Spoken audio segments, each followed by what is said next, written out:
मैं बहुत नाराज थी, देश से नाराज थी।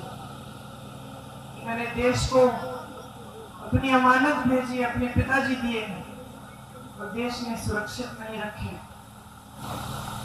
मैं नाराज थी, दुखी थी।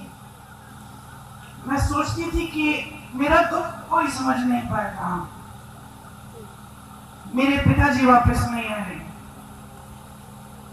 टुकड़ों में खून से लथपथ एक झंडे में लपेटे हुए उनके शरीर के टुकड़े में घर लाई। मेरी टूटी हुई मां सालों के लिए ठीक नहीं हुई। उन्होंने पहले ही इंदिरा जी की हत्या का सदमा देखा था, अब अपने पति को खो डाली।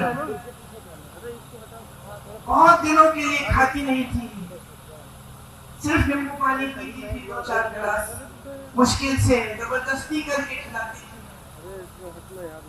बाहर नहीं जाती थी, किसी से बातचीत नहीं करती थी।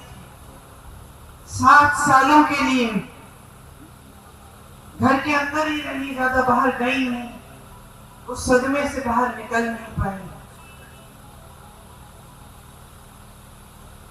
7 सालों बाद उनको लगा कि कांग्रेस पार्टी संकट में है। उस समय ऐसा लग रहा था कि एक और बार चुनाव आ रहा है, भाजपा उभर सकती है, कांग्रेस पार्टी टूटने वाली थी। तमाम नेता आ रहे थे उनके पास कि राजनीति में आइए, राजनीति में आइए। उनकी बेटी थी, बहुत कष्ट देखा था उनका। मैंने मना किया, मैंने कहा राजनीति में मत आओ, ये लोग तुम्हारा इस्तेमाल करेंगे, तुम्हें भी कुछ हो जाएगा, छोड़ दो, कोई जरूरत नहीं है, संभल जाएगी पार्टी, कोई संभाल लेगा, कोई नेता बन जाएगा। मां ने बात नहीं सुनी। मुझे कहा कि ये जो चित्र है तुम्हारे पिता का, जो मेरे कमरे में दीवार पे लटका है, इसको मैं नहीं देख पाऊंगी। अगर आज मैं मुंह मोड़ लूंगी, पार्टी के लिए आगे नहीं बढ़ूंगी, तो मैं इनको क्या जवाब दूंगी, मैं अपने आप को क्या जवाब दूंगी। तो आगे आई तो ये स्पष्ट था कि पहला चुनाव उन्हें अमेठी से ही लड़ना था। ये पिताजी की कर्म भूमि थी।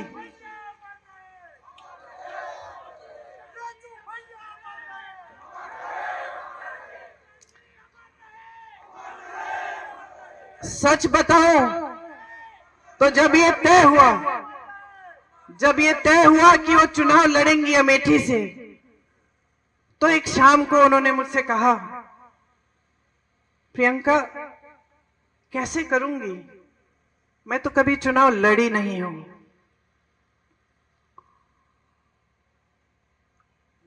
पलक नहीं झपकाई मैंने कहा मां, ये चुनाव मैं आपको लड़के दूंगी, आप आओ मत अमेठी, मैं अमेठी को संभालूंगी।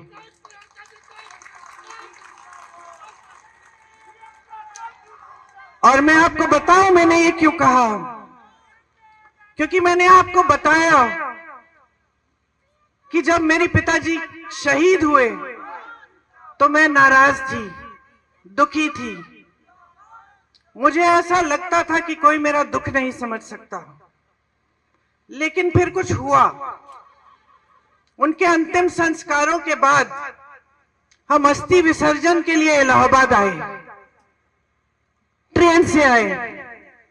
वो ट्रेन यहां अमेठी और रायबरेली से गुजरी। मैं बहुत दुखी थी, ट्रेन में बैठी थी, रात हो गई थी। ट्रेन यहां के स्टेशन पे रुकी। मुझे आज तक वो क्षण याद है। मैंने खिड़की से बाहर देखा और मैंने देखा कि ये तो बहुत लोग मेरी तरह रो रहे हैं, फूट फूट के रो रहे हैं। तो मुझे यह एहसास हुआ कि जो दुख मुझे महसूस हो रहा है वो तो यहाँ की जनता को भी महसूस हो रहा है।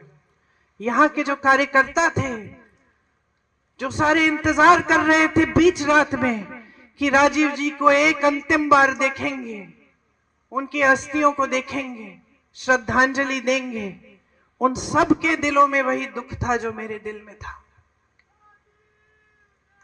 आपने मेरे दुख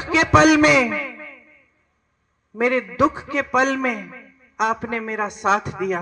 मैं समझी कि मैं अकेली नहीं हूं इस दुनिया में, कि सिर्फ मुझे दुख नहीं हो रहा है, मेरे परिवार को दुख नहीं हो रहा है, सिर्फ मेरी मां टूटी नहीं है, मेरे भाई नहीं टूटे हैं, लेकिन अमेठी की जनता मेरे साथ रो रही है, क्योंकि उनका भी भाई, उनका बेटा चले गया।